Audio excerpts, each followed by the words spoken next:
sambatra ianao izay mino amin'ny tenin'Andriamanitra. Ary ho anao manokana koa, hatramin'ny andro batisanao, dia Andriamanitra koa nanao fanekena ho anao. Dia ianao zanak'Andriamanitra. Dia amin'ny mahazanak'Andriamanitra ianao, dia mpandova. Dia inona ny lovanao? Ny fiainana mandrakizay. Tenin'Andriamanitra ho anjara antsika dia ao amin'ny filazantsara araka ny Lioka. Lioka toko voalohany hatramin'ny andininy fa 7:30 ka hatramin'ny andininy fa 5:40. Lioka toko voalohany 7:30 ka hatramin'ny fa 5:40. Zavaiko toy izao amin'ny anaran'i Jesosy. Ary Maria nianga tamin'izany andro izany ka nandeha faingana ho any amin'ny tany havoana ho any an-tanàna anankiray any Joda. Ary niditra tao an-tranon'i Zakaria izy ka niaraban'i Elizabeta. Ary rehefa ren'i Elizabeta ny fiarahaban'i Maria dia nibitika ny zaza tao an-kibony. Ary no feon'ny Fanahy Masina Elizabeta dia niantso tamin'ny feo mahery hoe izy voatahy samy vehivavy ianao ary voatahy niateraky ny kibonao. Avy aiza no ahatongavan'izao izay amiko no mba vangian'ny ren'ny tompoko aho, fa indro raha vao ren'ny sofiko ny feon'ny fiarahabanao dia nibitika no niafaliana ny zaza tao an-kiboko. Ary sambatra ianao izay niny, fa feon'ny izay zavatra nampilazain'ny tompo taminao. Amen. Ry Ary Masina manamasina ny fahamarinana, ny teninao no fahamarinana. Amen. Ry fiangonana malala, ho anareo anie ny fahasoavana sy ny fiadana avy amin'Andriamanitra raintsika sy Jesosy Kristy Tompo. Amen.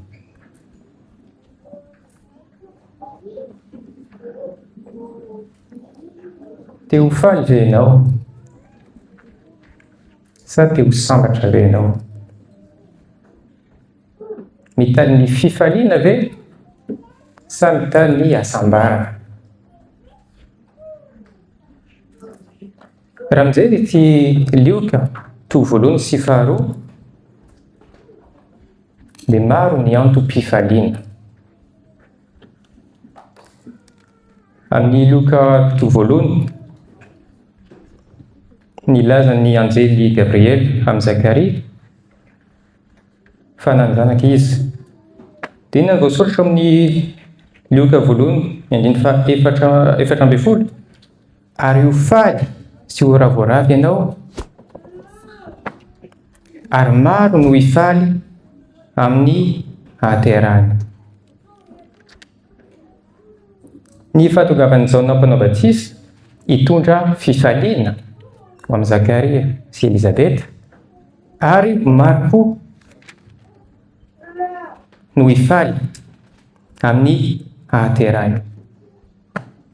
Tahaka an'izany koa aorianany teksa anjarantsika amin'ny Lioka toko faharoa, misy koa ny lazan'ny anjely amin'ny mpiandrondro. Fa efa teraka Jesosy, efa teraka ny mpamonjy. Dia misy dia nandeha faingana izy ka nahitany Maria sy Josefa ary ny zazakely nandry teo am-pinambininy. Nandre vaovao mahafaly koa ny mpiandrondro. Dia nanao iny izy? Nandeha faingana hijerany Josefa sy Maria. Ny teksa anjarantsika koa manomboka tahaka an'izany. Alohan'izany dia ny anjely Gabriel koa nilaza any Maria fa izy koa nanjanaka dia ilay Jesosy Kristy. Nandre ty vaovao mahafaly Maria dia nanao hoe nianga tamin'izany andro izany ka nandeha faingana ho an'io tany havoana ka niditra tao an-tranon'i Zakaria ka niaraban'i Elizabeta. Maro ny antom-pifaliana amin'ny Lioka toko voalohany sy faharoa. Faly koa i Elizabeta rehefa nandre ny fiarahaban'ny amin'ny Maria.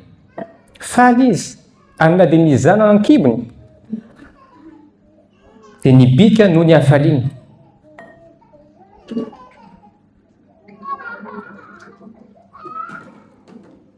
Maro ny antom-pifaliana amin'ity teksta ity. Ho antsika koa mivory eto androany, mety maro ny antom-pifaliana koa ho antsika. Isika tonga amin'ity alahady ity amin'ny tran'Andriamanitra, midera ny anaran'Andriamanitra, mandre ny tenin'Andriamanitra, mety ho faly isika koa noho izany. Mahita ny fianakaviana, mahita ny namana amin'ny Kristy, mety ho faly zany, mety mitondra fifaliana, mety ho faly isika noho anton'izany. Tena tsara ity hafaliana ity. Tsara raha isika faly raha rehefa mandre ny tenin'Andriamanitra. Tenin'Andriamanitra dia teny mpifaliana, teny fiadanana, teny fahasoavana, teny fiainana, ka mitondra fifaliana.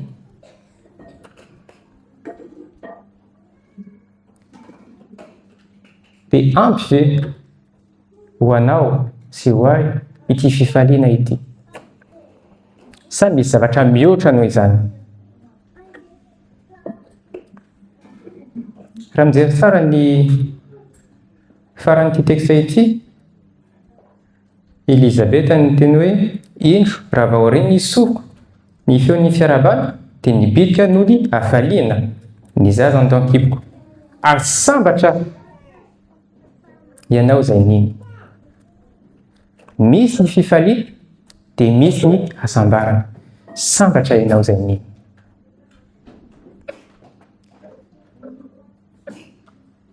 Misy théologiana tamin'ny 19e siècle, ny anarany hoe Kierkegaard, dia izy nanazava fa misy dingana anankitelo ho amin'ny olombelona. Raha miteny misotra dia misy ny estetika, ny etika sy ny religieux, ny ara-pivavahana. Ny estetika ny hoe ny olona izay mihaino fotsiny ny dingana estetika dia mitany ny tsara ho amin'ny tenany, mihaino ho amin'ny tenany fotsiny, manaiky ny filan'ny nofo. Ohatrany hoe ho antsika dia manota izy. Dia mety miteny hoe isika tia ny jenjilisa no manao izany. Ny jenjilisa no miaina ny fiainana estetika. Ny jenjilisa no izay ivelan'ny fiangonana no mitady fotsiny ny tsara ho an'ny tena amin'izao dia izao, fa tsy mieritreritra hoe ho amin'ny ho avy.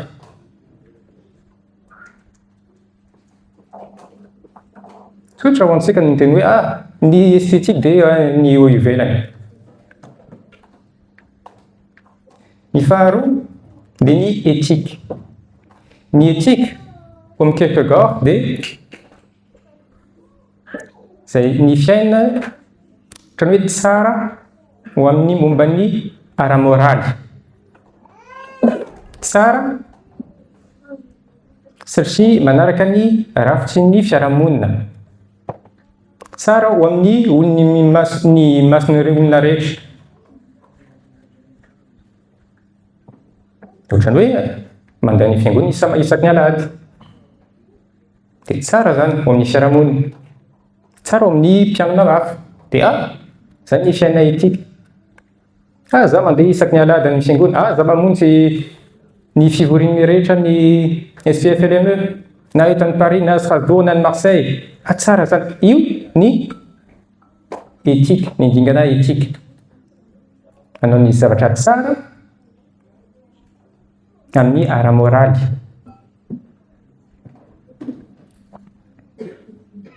Dia ny fahatelo dia ny ara-pivavahana, ny religieux. Ny ara-pivavahana dia io ny momba ny individuel, momba ny firaisana amin'Andriamanitra. Ny ara-fivavahana dia izany atao hoe ny finoana. Ny finoana dia mitondra ny firaisana amin'Andriamanitra.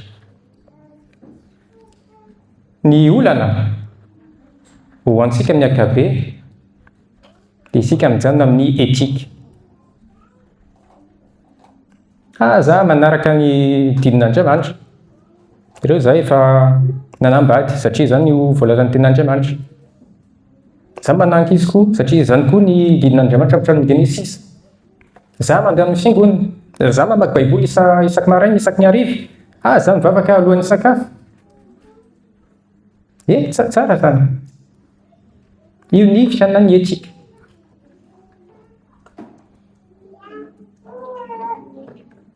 Dia ny fiainana etika mitondra mpifaliana. Mety ho faly ianao rehefa mandeha any fiangonana, mety ho faly ianao raha mamonjy ny fotoam-pivavahana, mety ho faly ianao rehefa mivavaka, mety ho faly ianao rehefa mandre ny tenin'Andriamanitra. Tena tsara ny fifaliana.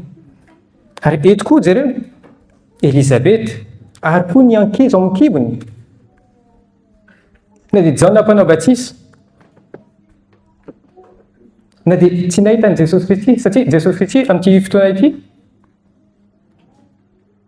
dia ao an-kibony Maria. Fa tsy hoe ohatrany hoe bevoky 3 sa 4 i Maria. Fa satria alohan'izany dia nandre fotsiny ny filazana ny anjely. Dia ohatrany hoe tsy be i Maria rehefa nahita ny Elizabeta. Nefa na dia zany mitondra fifaliana. Tena faly i Elizabeta sy ny ao an-kibony. Tsara ity fifaliana ity. Ary tsara koa isika izay miaina ity fiainan'ny etika araka ny Theodore.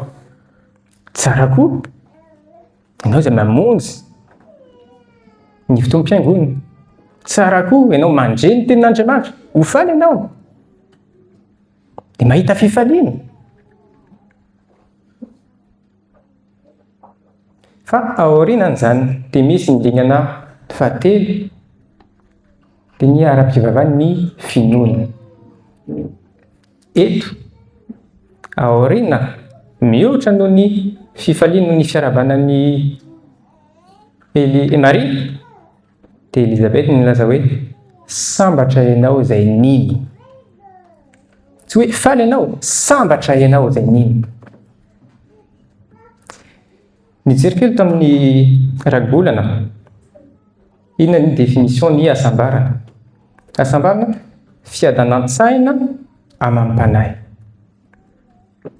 Ny fanahinao mahita ny fiadana. Io ny asambarana. Sambatra ianao izay niny. Dika hoe ny finoana no mitondra ny asambarana. Ny fifaliana, na dia maro ny antom-pifaliana, dia mety mandalo. Ohatrany hoe mety misy fotoana ianao faly be androany dia rampitso misy zavatra sarotra amin'ny fiainanao dia mety malahelo. Dia afaka ampitso, dia misy vaovao mahafaly dia ho faly koa ianao. Dia tahaka an'izany ny fiainan'ny olombelona. Misy fotoana ianao faly be, misy fotoana ianao malahelo. Jereo ny fiainantsika koa. Misy na mandinisika, ny ady, ny aretina, ny loza maro.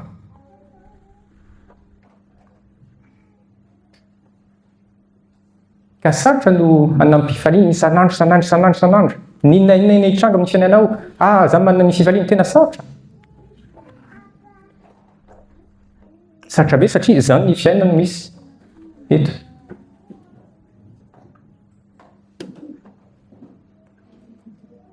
Fa eto ny teksta manambara fa sambatra ianao izay niny.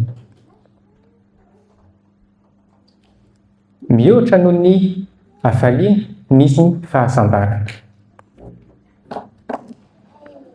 Ity teksta amin'ny filazantsara araka ny Lioka, raha isika mijery ny filazantsara eto dia tsara tsy manadiny fa ohatrany hoe ny tapany voalohany ny filazantsara araka ny Lioka. Lioka fantatsika fa nanoratra boky anankiroa. ny filazantsara, ity filazantsara ity, ary inona ny faharoa? Ino? Ny asan'ny apôstôly. Ny asan'ny apôstôly ohatrany hoe ny tapany faharoa. Dia boky anankiray, ny filazantsara ka ny Lioka sy ny asan'ny apôstôly. Ary marina fa ity filazantsara ka ny Lioka amin'ny farany boky ny filazantsara dia manambara ny fahafatesan'i Jesosy Kristy, ny fitsanganany maty, ary ny fiakarana ho any lanitra, an-danitra. Fa aorian'izany dia misy koa ny asan'ny apôstôly. Amin'ny asan'ny apôstôly manambara ny fiainan'ny apôstôly sy ny kristianina voalohany. Ny zavatra misy dia na dia isika amin'ny volana aprily dia ankalaza ny Paska. Ny Paska dia ny fankalazana ity farany filazantsara ny Lioka. Fahatsiarovan'ny fijaliany sy ny fahafatesan'i Jesosy Kristy, ary indrindra dia fahatsiarovan'ny fandreseny, ny fitsanganany maty. Fa ny Paska, tsy eo amin'ny Paska ny faran'ny taonan'ny fiangonana. Mitohy ny tantaran'ny taonan'ny fiangonana. Misy koa ny Pentekoste ary ny Aladin'ny Trinité. Dika hoe na dia ho antsika ny Paska dia io ny fety lehibe ho antsika kristiana. Ao amin'ny Paska efa vita ny asa-pamonjena. Ao amin'ny Paska dia efa resy ny fahafatesana. Ao amin'ny Paska dia manana ny fanantenana ny fiainana mandrakizay. Marina, tena marina zany. Ary tena antom-pifaliana koa ho antsika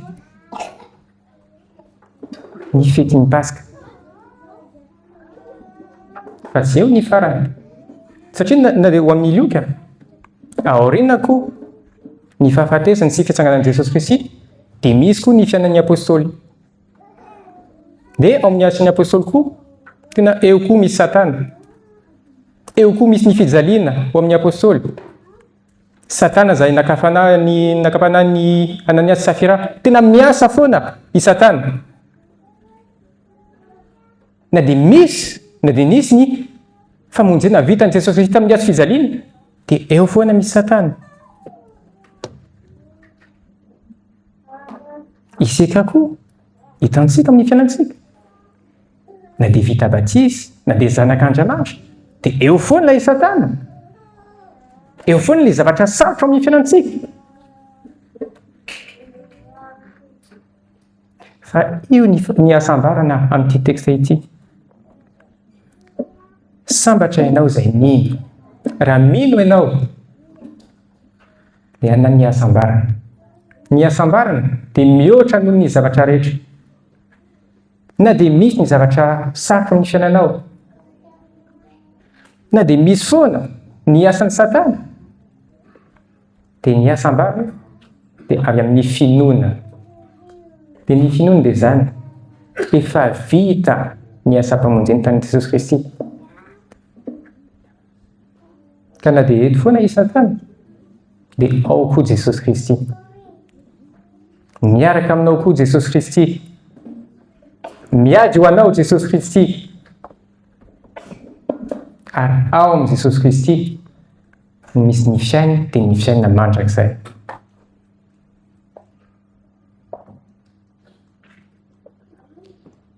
Farany, na mitady fifaliana, na mitady asambarana, dia mety anontany hoe aniza ho aniza ity teksta ity. Ny filazantsara ka ny Lioka, ny zavatra mahagaga, dia tsy hoe tahaka ny filazantsara hafa, na dia filazantsara sinoptika, ohatrany hoe tahaka ny Marika sy Matio, dia misy zavatra manokana miaraka amin'ity filazantsara ka ny Lioka. Dia ny zavatra tsara tonga ao amin'ny lehilahy anankiray dia aorianan'izay tonga koa amin'ny vavy anankiray. Eto misy anjely nilaza teny soa, nilaza vaovao mafaly an'i Zakaria lehilahy, dia aorianan'izany ny anjely Gabriel nilaza vaovao mafaly an'i Maria. Tahaka an'izany koa rehefa Jesosy Kristy nasitrana lehilahy anankiray, ny teksta manaraka dia Jesosy Kristy manasitrana vehivavy anankiray. Matetika dia tahaka an'izany amin'ny vehivavy araka an'io. Ary eto amin'ity teksta ity tena misy toerana manokana ho amin'ny vehivavy ary koa amin'ny ankizy, na dia zaza ao an-kibony i Jona mpanao batisy, na dia ao an-kibony ny reniny izy, nandresy nahita sy nahafantatra fa tonga ilay mpamonjy izao tontolo izao. Sambatra ianao izay niny fa afenainy izay zavatra nampilazain'ny Tompo taminao. Sambatra ianao izay mino amin'ny tenin'Andriamanitra. Tsy hoe mandre fotsiny fa ianao izay mino amin'ny tenin'Andriamanitra. Sambatra ianao izay mino amin'ny teny fikasana rehetra avy amin'Andriamanitra. Hatramin'ny Abrahama, ny teksta anjarantsika tamin'ny Genesis, tahaka ny teksta amin'ny Jeremia. Tsy mandangy Andriamanitra, tsy olombelona izy, fa manatanteraka ny teny. Isika eto fiangonana eto Paris, dia isika koa nandre koa ny teny fikasana, vokatry ny teny fikasana avy amin'Andriamanitra. Misy koa ny teny fikasana ho amin'ny toby am-poroy. Sambatra ianao izay mino amin'ny tenin'Andriamanitra.